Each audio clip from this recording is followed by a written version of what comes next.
what they are going to be focusing on is to ensure that expenditure is cut, is to ensure that the country live within its means, some stability is gained, and then we can begin to talk about doing the big ticket projects that will propel some level of growth.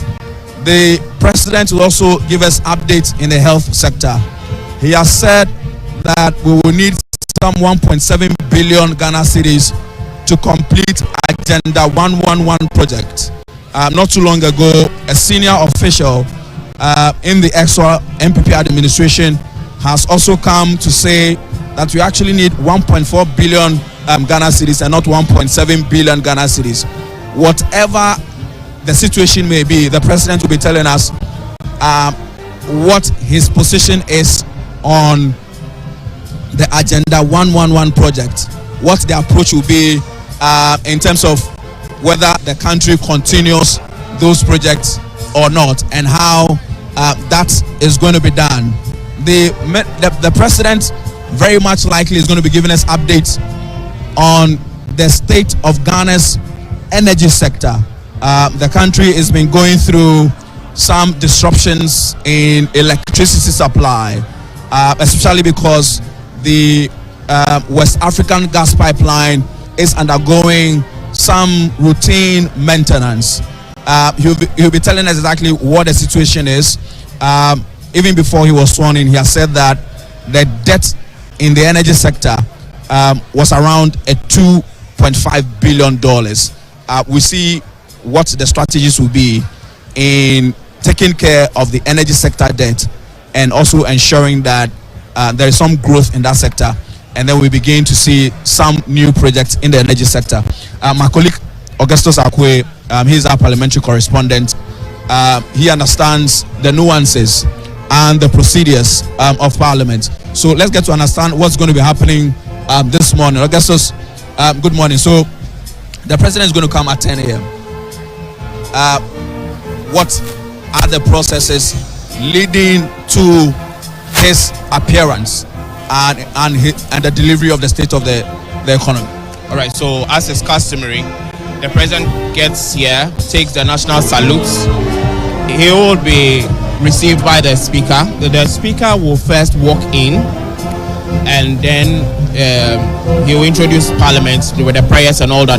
But he will receive the president, and then he'll be taken to the speaker's lobby where the vice president will be, and they will be kept on hold as the speaker comes to the house, begins sitting, and then invites the majority leader and the minority leader to accompany him to receive the president.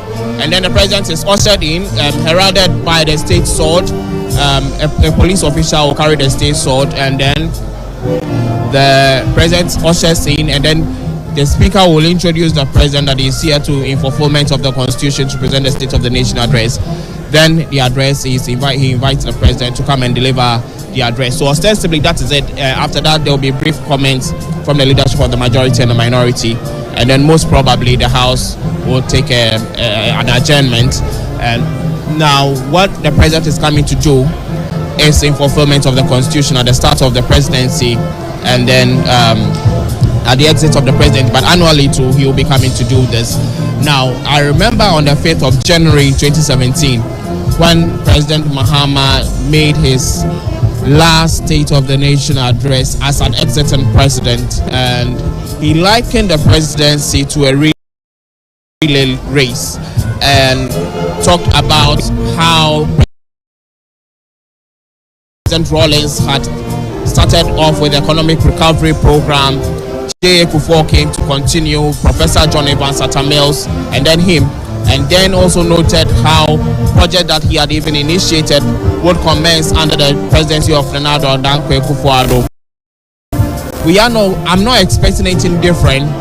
I believe the president is coming to carry the nation across how far we have come as a nation, where we are now, and what he intends to do vis-a-vis the 24-hour economy, the promises that he has made to Ghanaians to give him the mandate to be president. So he will be coming here to give an account of what he expects to roll out in the next 4 years as he begins his tenure.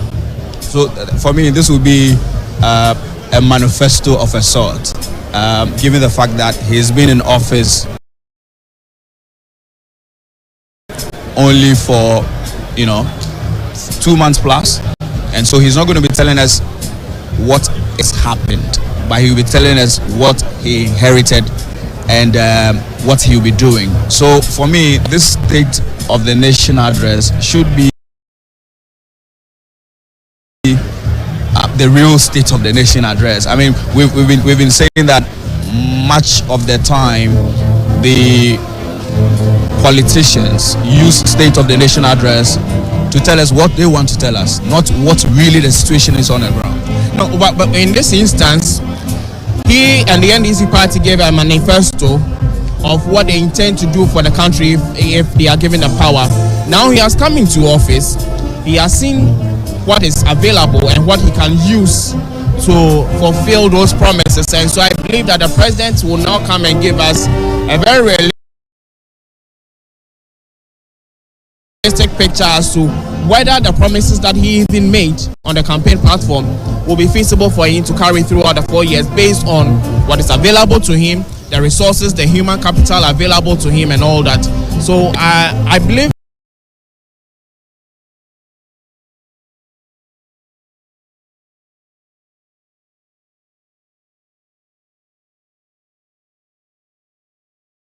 and I also look forward to a very holistic presentation of the state of the economy. You know, he said that it's going to touch on several areas of the economy and of the country's national growth. And so I believe he's going to do that. The last State of the Nation address he made in this house lasted for about 30 minutes. I believe this is going to be more longer. And then also, let's not forget that the Minister of Finance will be coming here next 2 weeks to give us the budget. And so most definitely the president is going to give some of these the broader picture, and then when the Minister of Finance comes, he's going to give impetus to what the president has said vis-a-vis the money that is going to be available to him. So I expect the president to tell us in very clear terms what he's going to be doing to scale up food production and also reduce the cost of food, which affects inflation. Food prices have been very high, unbearable for the ordinary Ghanaian, which also has an impact on inflation, has an impact expectation. We talked about, remember under the presidency of Akufo-Addo, he used the State of the Nation address to outdoor the Planting for Food and Jobs program and how they believe those interventions will help boost agriculture. Where we have come so far, I'm sure the president is also going, I'm very sure he's also going to touch on the health sector. I remember in the last State of the Nation address too, he noted that we have a wealth of human capital in terms of in the health sector, and he was looking at exporting this. Let me speak to this man who has made it to the first State of the Nation address. Good morning to you, sir. My name is Morris. What's your name? I'm Brian Fraser. And which organization do you work with? I work with Fanacom Technologies. Yeah. What will be your expectations this morning?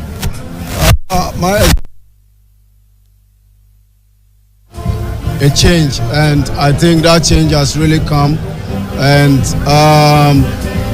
before, I would want to go back memory lane. Before the former president left power, his last State of the Nation address, there were some lapses in which I think this particular current president will correct that. And then we know with what he's going to present today is going to be what Ghanaians really want and need for the system. Yes. So you are into technology. Yes. The president promised $100 million fintech fund. Yes. Do you expect to hear anything around that particular point?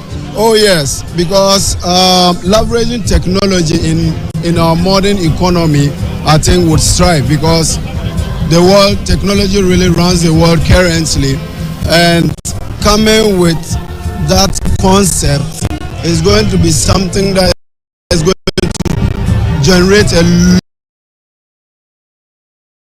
lot of revenue and then empower the youth and people of Ghana too. So I think it's a good initiative, and I think technology will strive in this system. Yeah. Thank you very much. We're still here in Parliament. As I said, the the majority in their numbers in the House already. The minority coming in one after the other, clad in black, with some placards on their table.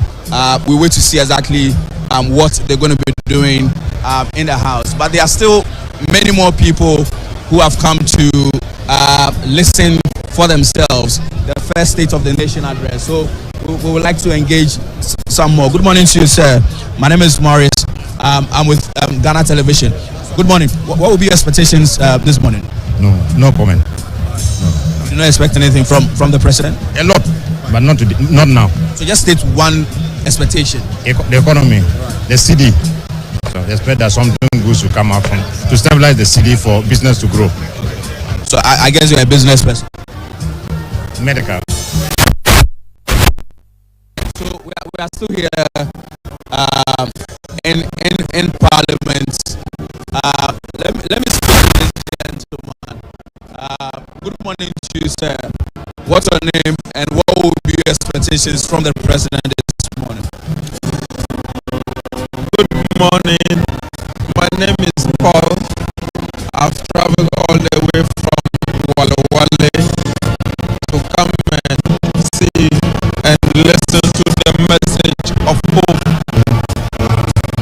from a visionary leader. He has done it. He did it before 2016 elections. Ghana was a beacon of hope, and that is why I've come here to listen to him. I know President John Dramani Mahama is going to deliver. Thank you very much. Look at the hurdles that the president will have to cross to make sure that things get better. Yeah, sure. I'm very optimistic that His Excellency John Dramani Mahama will perform, because when he took over the helms of affairs in this country, the country was heading towards a ditch. And within 2 weeks,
So what you're seeing now are pictures from Parliament House, and that's the arrival of the President, His Excellency John Dramani Mahama. Yes, please continue. Yeah. So the oral, so far, I think that they've been able to put together a comprehensive document that tells Ghanaians about things that went on during the tenure of the past government, which the President has directed the Attorney General.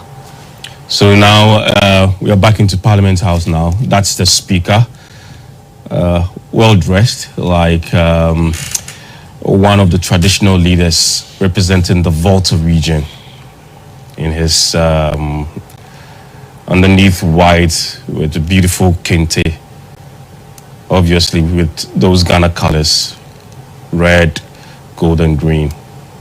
He's taking his seat on that parliamentary seat in Parliament. The President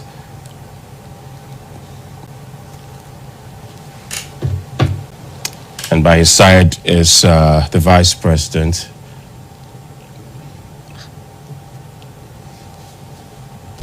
What's happening now is the national anthem being played.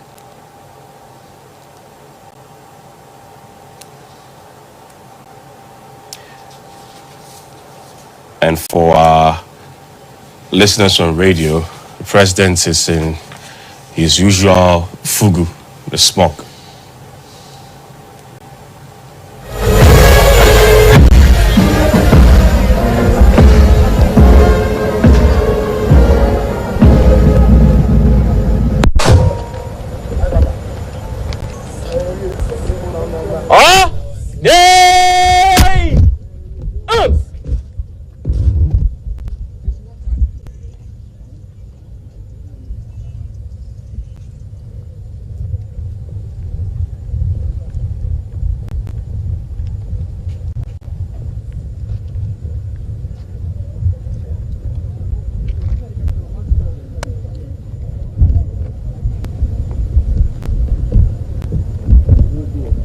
Good morning, Your Excellency.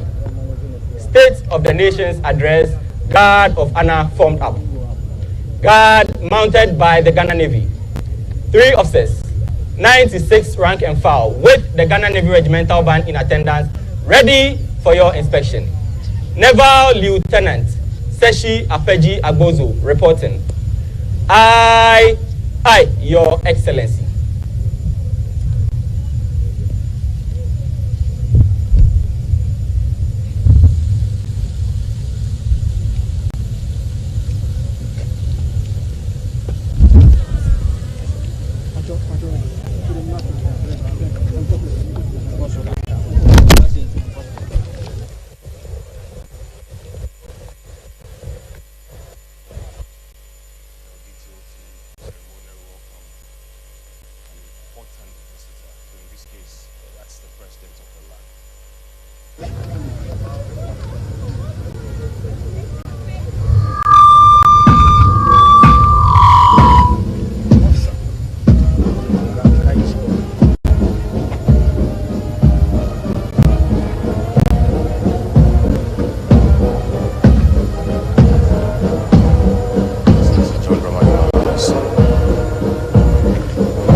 Party having majority in Parliament. As part of the President's promise during the 2024 campaign and the election, he said that he was going to tell Ghanaians exactly what the situation is if then he actually won as president, and now he's actually the president. So the expectation is that he'll be letting us in into exactly what the true state of the nation is. Already he's given hints as to what he came to meet when he met the clergy at the Jubilee House a couple of days ago, when he described Ghana's economy, quote, a crime scene, quote, coming from the president. So Ghanaians are actually expecting to hear a lot from him today as he delivers his first State of the Nation address to Parliament, and of course for Ghanaians to also know what's happening. The President is currently inspecting the Guard of Honor, made up of the Ghana Navy.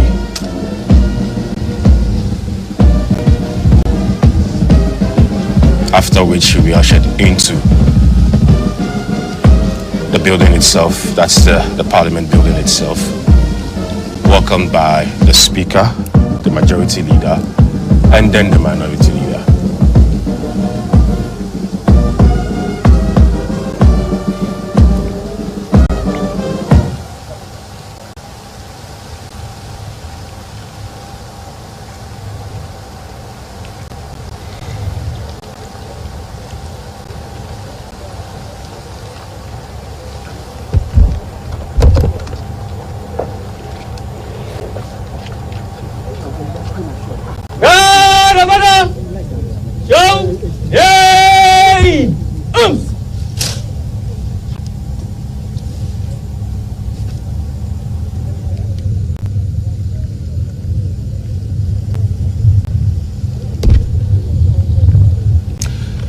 The President is done now with the inspection of the Guard of Honor.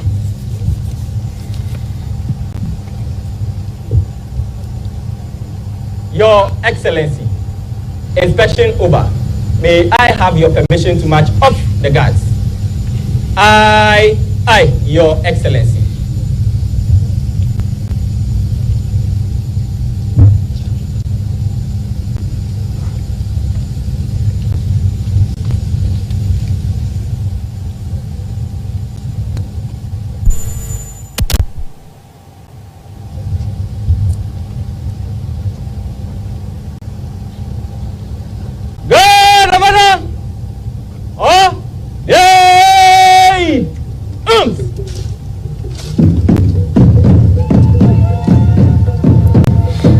So now the President together with the Vice President.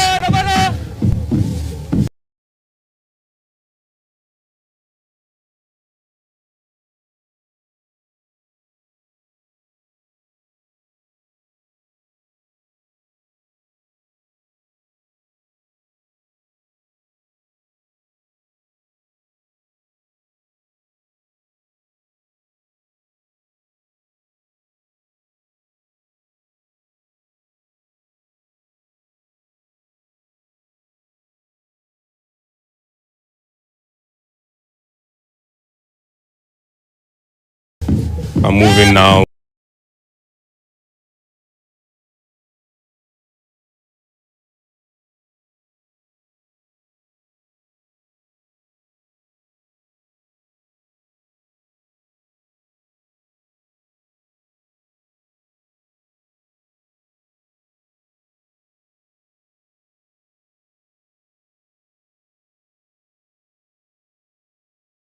The most efficient government under the Fourth Republic.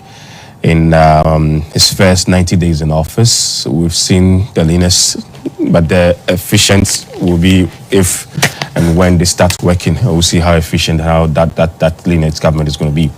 The third is to establish a robust code of conduct and a standard for all government officials. That is yet to be done.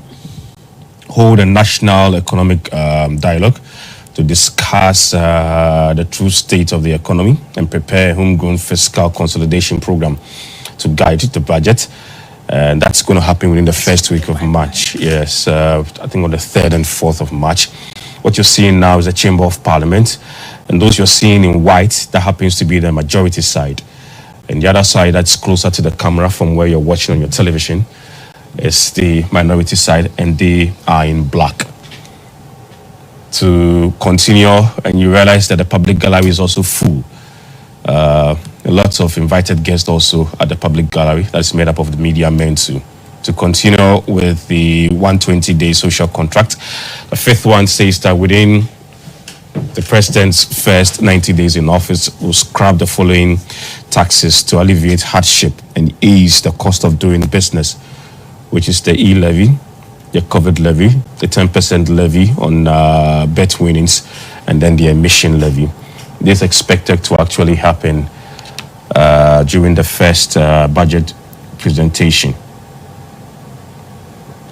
And then the sixth on that list.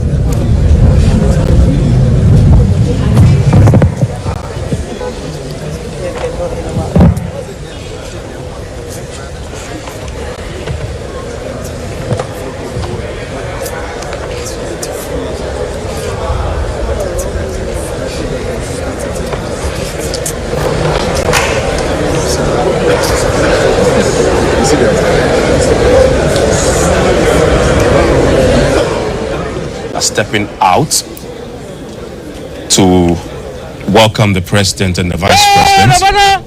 And after that, the leadership of the House, which is made up of the Speaker of Parliament, the Majority Leader, the Minority Leader, will then usher the president and the vice president into the chamber. And when they are ushered into the chamber, these two important personalities in this country, the president and the vice president, will take their seats. Then the speaker will start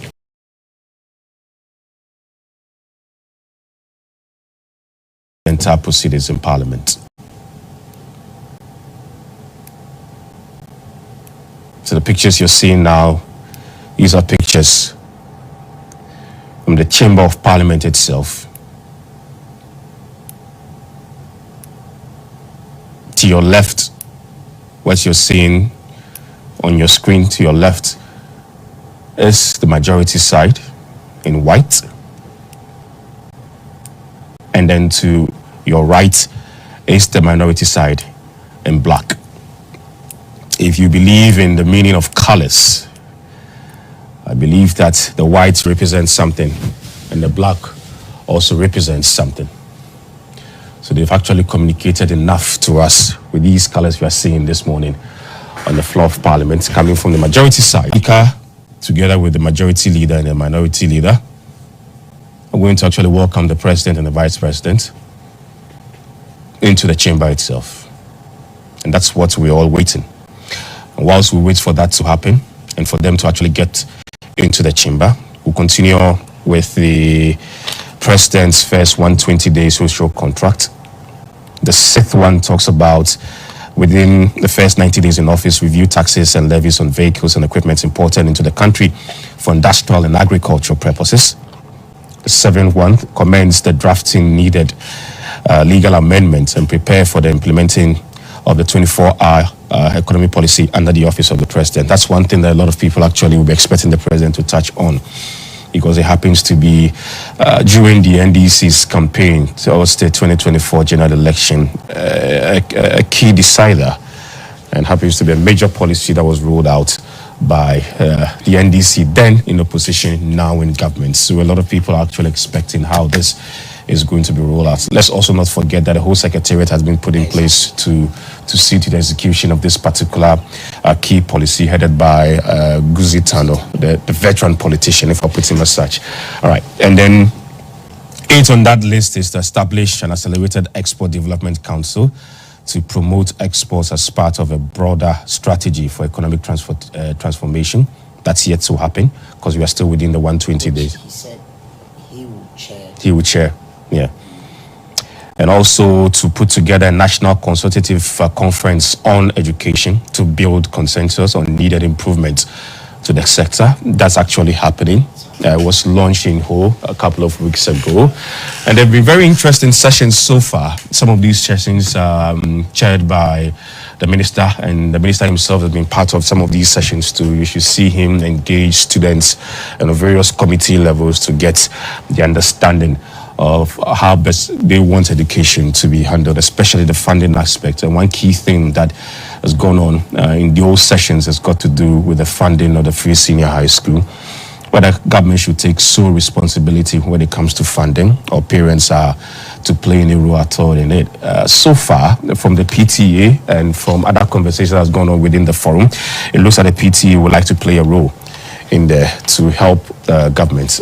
We wait to see exactly what the report and the recommendations will be from this particular conference. So that number 9 on the list of the President's 120 social contract with the public is ongoing.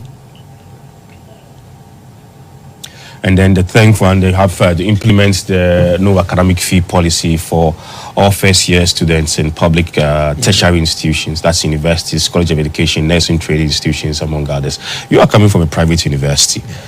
How do you feel about this particular policy? Yes, I think that we expected the president to include the private universities. There is a proposal by the private university organization that will be sent to the Minister of Education for consideration if it will be possible for government to also extend same courtesy to our private students, because I think that it's a very good initiative.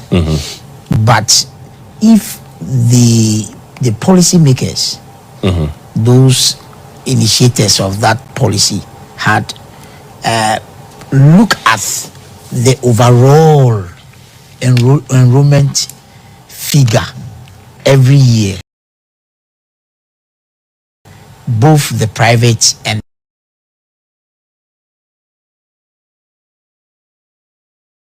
the public universities. I think government would have, taken a decision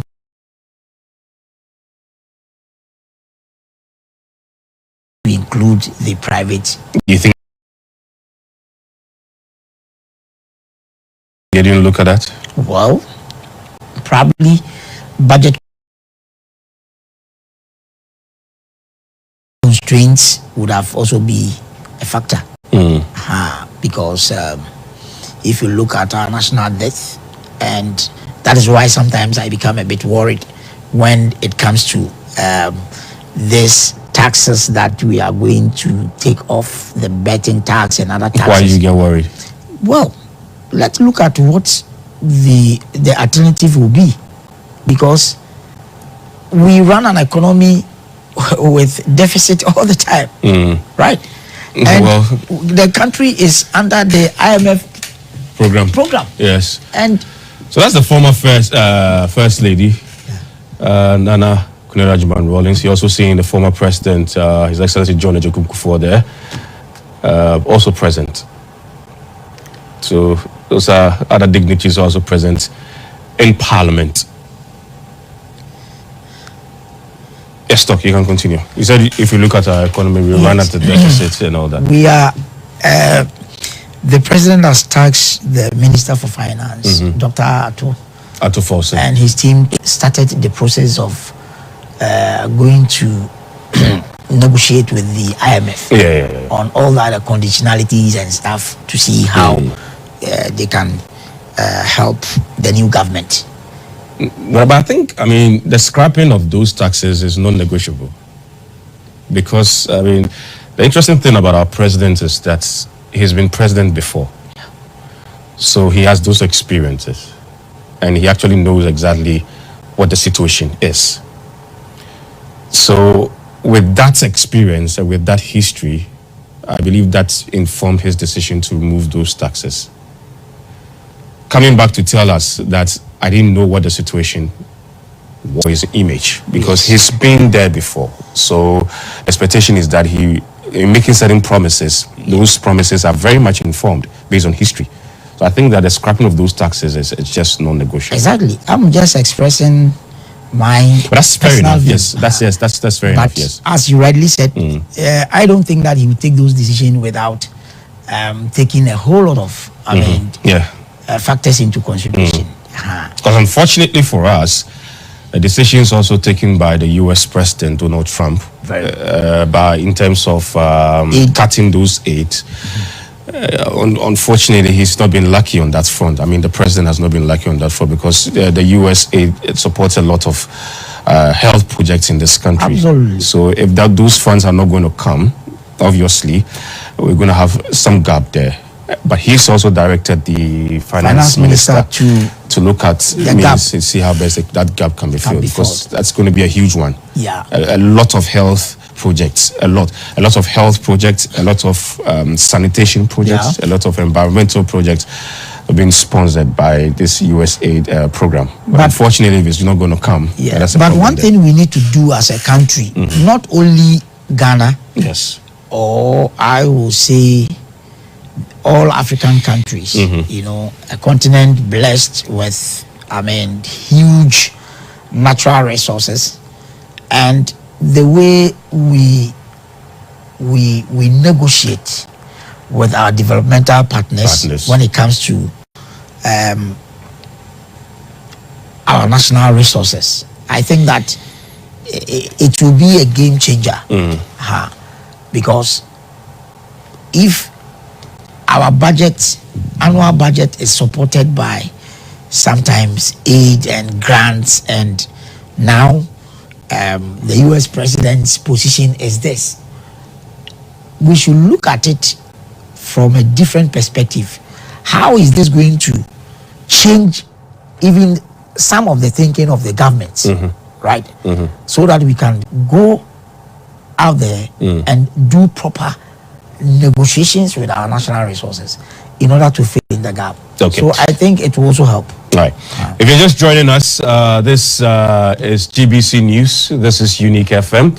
And if you're listening to us, GBC radio that you're listening to, and it's our coverage of the President's First State of the Nation address, which is expected to happen anytime soon, because the President is already in Parliament. And as we speak, the Speaker, together with the Majority and Minority Leader, are going to welcome him into the Chamber of Parliament. And when that happens, the whole process will start. Now, this is in fulfillment, and it's also a requirement, or constitutional requirement, of Article 67 of the 1992 Constitution, that says, and I read, the President shall, at the beginning of each session of Parliament and before the dissolution of Parliament, deliver to Parliament a message on the state of the nation. And that's exactly what's happening. And what you're seeing now on your screen are just pictures coming from the minority side, who are all in black.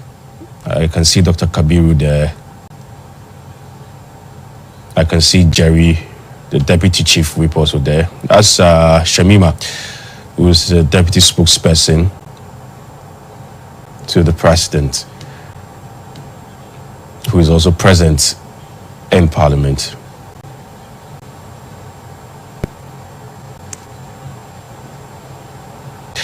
And we're expected to bring you everything that's going to happen in Parliament today.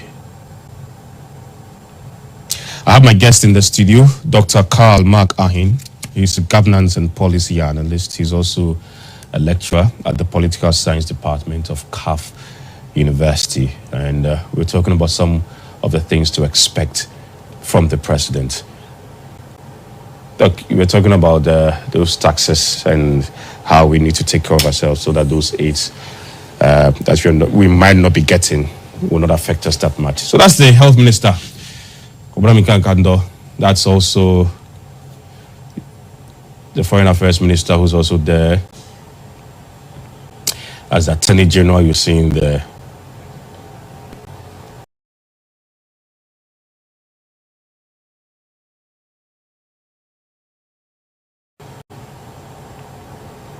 So that's the majority side. Muslim white.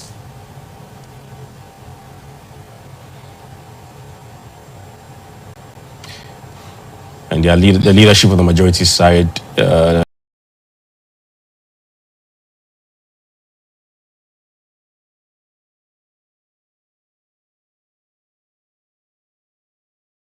the deputy majority, the chief whip is also seated, and the lady who just actually got off her seat, that's Comfort Doyle. That's actually my member of parliament from Ada. Oh, that's yeah. Do you remember? Yes, from Ada. Your presence now as the Chief Justice. Gertrude. Yes, her ladyship Gertrude. As I said. Yes, talk.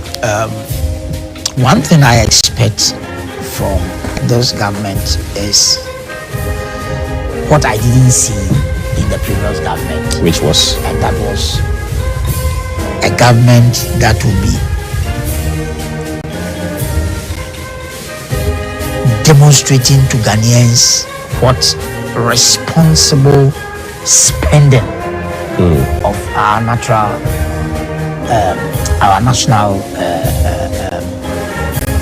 how do you call it? You mean our expenditure? Expenditure. Okay. In protecting the public purse. Right. The previous government, I think the Mahama's first administration, when leaving office, left us with I think about 120 plus billion. He did. But as of now, the country is hovering around 750 billion. So it's a measure of over 600% increment within a period of 8 years. 8 years. Amount of money has been used for. And to show Ghanaians concrete infrastructural development work that we can speak to mention among others the one district, one factory, and all that we can mention. I think that the new government must take a cue from the past government and manage its spending, not to push the country into where we are now. Well, the president made that commitment to control expenditure. I mean, that's one of the key ways to Promise. To control expenditure, and that has also informed the decision in cutting down a number of ministries and the ministers that we have. He's promised to do 60. I think so far he's done 56. Both ministers, substantive ministers, and deputy ministers. So far he's done 56. There are 4 more deputy ministers to fill in.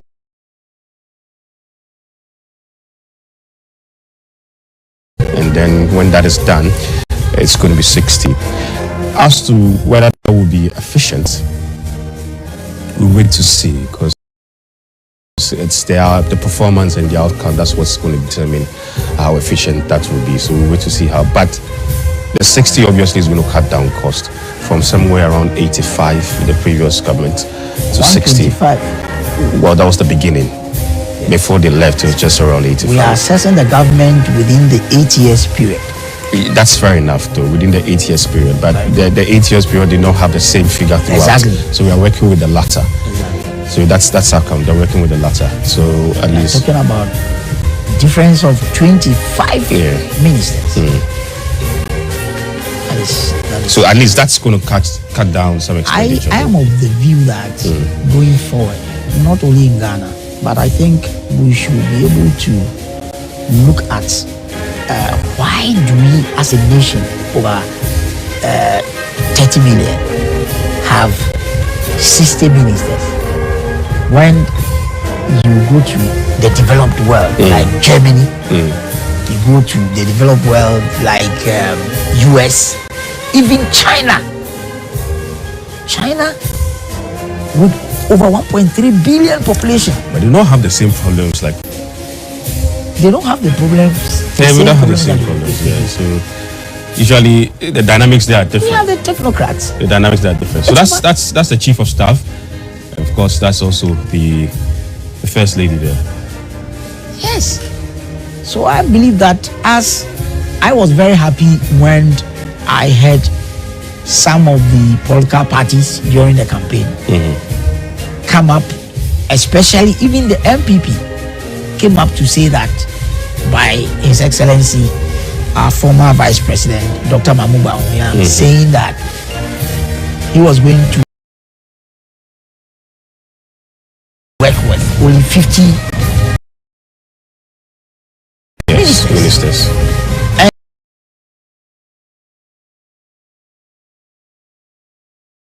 some of the political parties, the small political parties, also came up to say they will even work with 20 ministers. So I think there is some kind of awareness, and political parties are beginning to see that using. All right.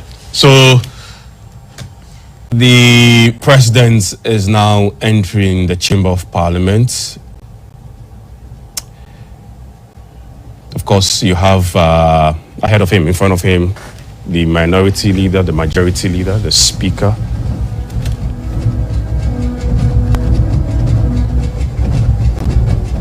And then the president follows suit, with the vice president and then the president. So the minority leader, Alexander Funyamakin, who was in the news yesterday during the vetting process.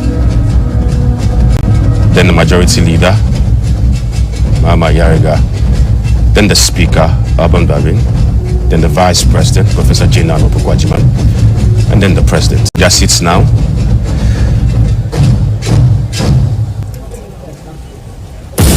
The national anthem.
Honorable members, the House is extremely privileged to have the presence of His Excellency John Dramani Mahama,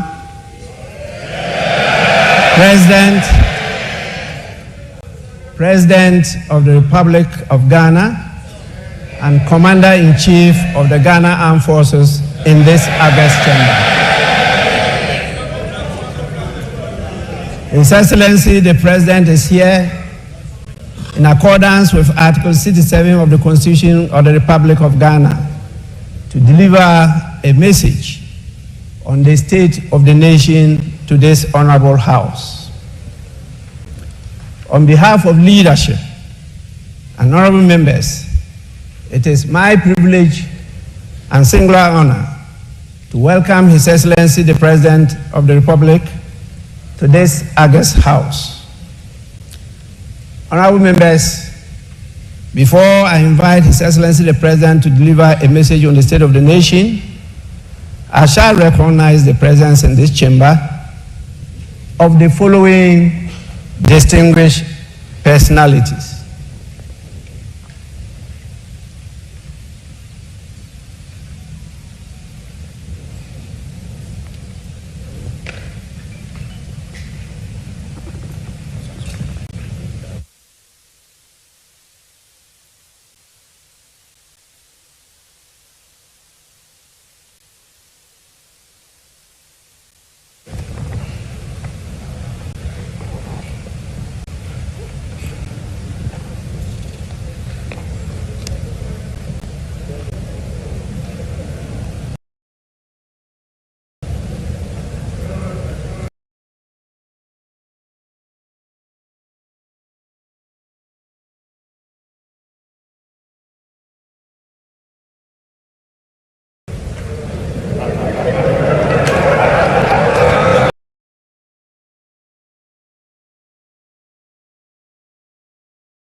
Honorable members,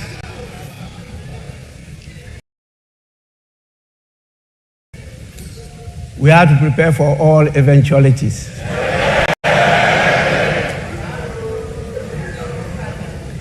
We have the following distinguished dignitaries with us. Definitely, after welcoming His Excellency the President, he is not here alone. He's present here with his spouse, by the name Her Excellency Lordina Mahama. We have the Vice President, Her Excellency Professor Nana Jane Opoku Ajiman. We have the Chief Justice, Tokunu. And definitely the spouse of the Speaker, Madame Linda Ofosua Obo.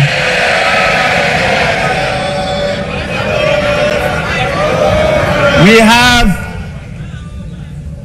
the Chief of Staff, Honorable Julius Debra.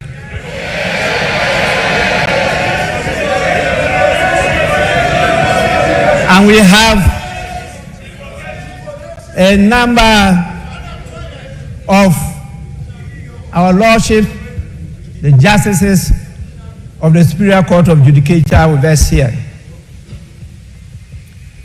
We also have the Chairman of the Council of State, our former Speaker, Right Honorable Eduardo Ajahu.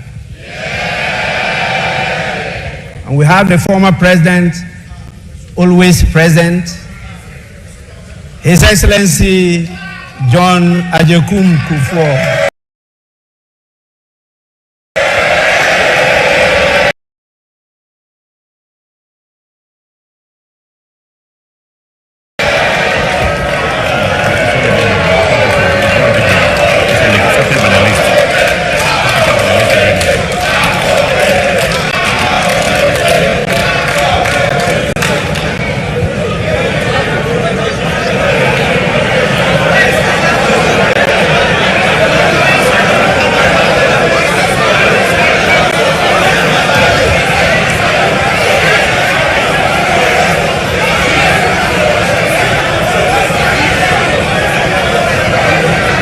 Honorable members, order, order, order.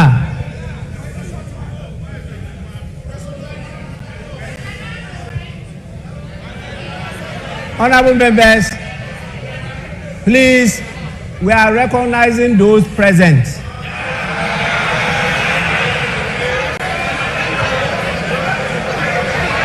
Honorable members, we also have the former First Lady, the evergreen, ever-present, Her Excellency Nana Kunedu Ajiman Rawlings.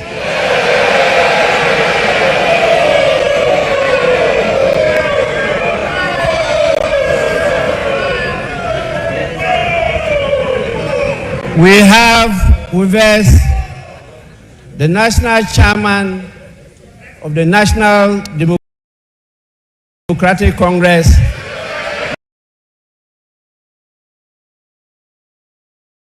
Mr. Johnson Asedu Nketia.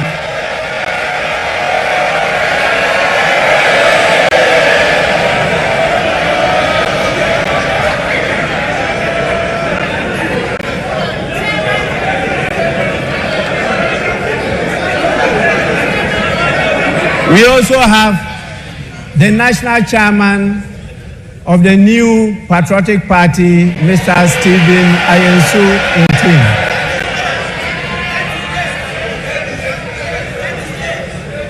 We have the General Secretary of the National Democratic Congress, Mr. Phoebe Javi Kwete. And we have the General Secretary of the new Patriotic Party, Mr. Justin Frimpong Kodia.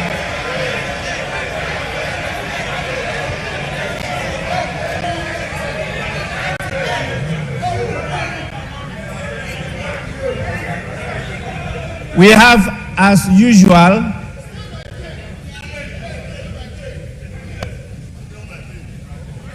our Excellencies, the diplomatic corps of the various countries in Ghana.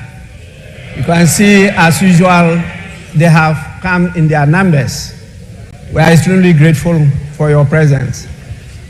And we have the couples, the heads, our revered chiefs, queens, and queen mothers over here, and the various heads of all the religious bodies we have in this country. We'll also have the former clerk to Parliament, Mr. Emmanuel Anyimedu. Honorable members, in the meantime, this is the list of the dignitaries that I have who are present here with us. May I now, on your behalf, and with the greatest pleasure, invite His Excellency the President to deliver his message. Your Excellency, you may do so now.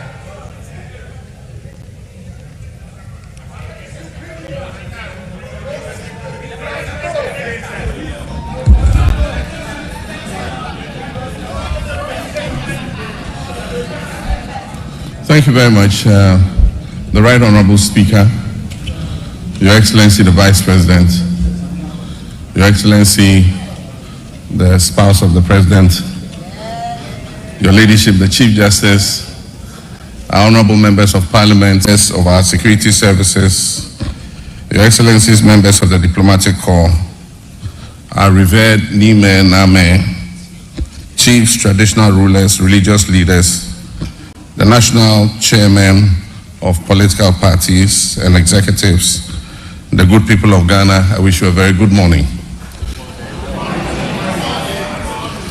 Mr. Speaker, Article 67 of the 1992 Constitution requires that the President address the people of Ghana in whom sovereignty resides on the state of the nation. About 30 years ago, in 1996, I took my first steps in public service when I was elected to this august house as a member of Parliament for the Bole Bamboy constituency. For 12 memorable years, I forged many enduring friendships and alliances while working with colleagues from both sides of the House to shape Ghana's legislative agenda and advance the development of our beloved country, Ghana. It has also been nearly a decade since I said goodbye to this House after delivering what many, including myself, thought at the time would be my final address to Parliament. God Almighty, Providence, and the unpredictability of life have summoned me here once again.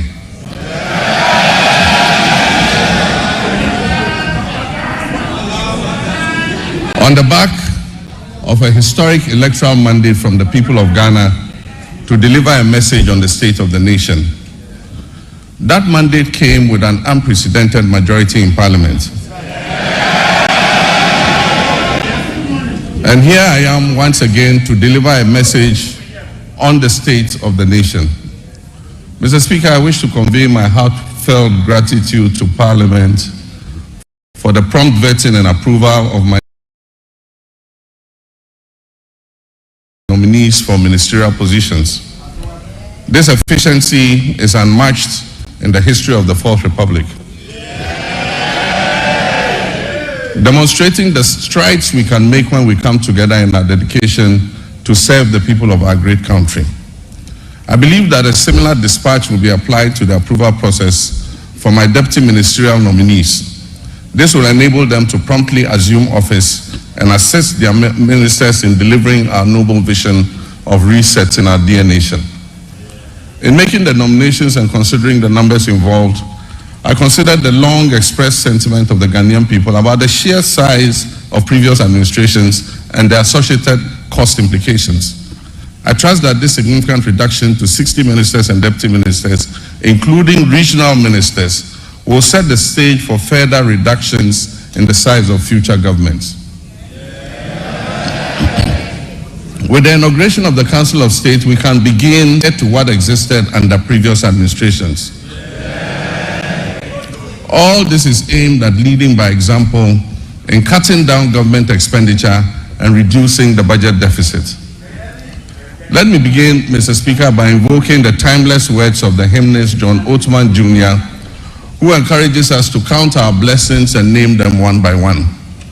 Yes, we're a nation troubled on many fronts, but we also have many blessings, among which is a now firmly established democracy that, for all its imperfections, has enabled 4 peaceful transfers of power in our land. Nestled in a sub-region that is often plagued by strife and political instability, there's a good reason to take sober satisfaction that these successful, peaceful power transfers have become routine. Mr. Speaker, 50 days ago, I took the solemn oath to assume leadership of this country and serve with truth and humility. This was preceded a month earlier by a watershed election that promised to revive our nation's fortunes and give us a new lease of life. The election result gave us an important opportunity to change course and move off the slippery slopes our country had been descending that had caused so much economic pain, suffering, and grief to our people.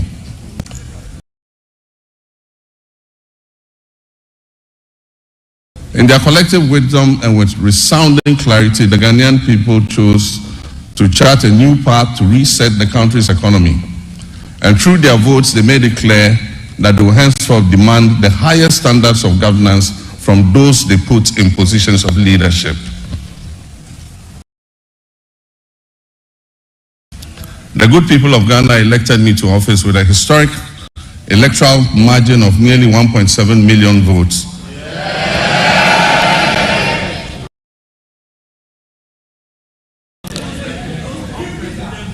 Separating me from my next opponent, giving Ghanaians the first female vice president, Professor Nana Jane Opoku-Agyeman.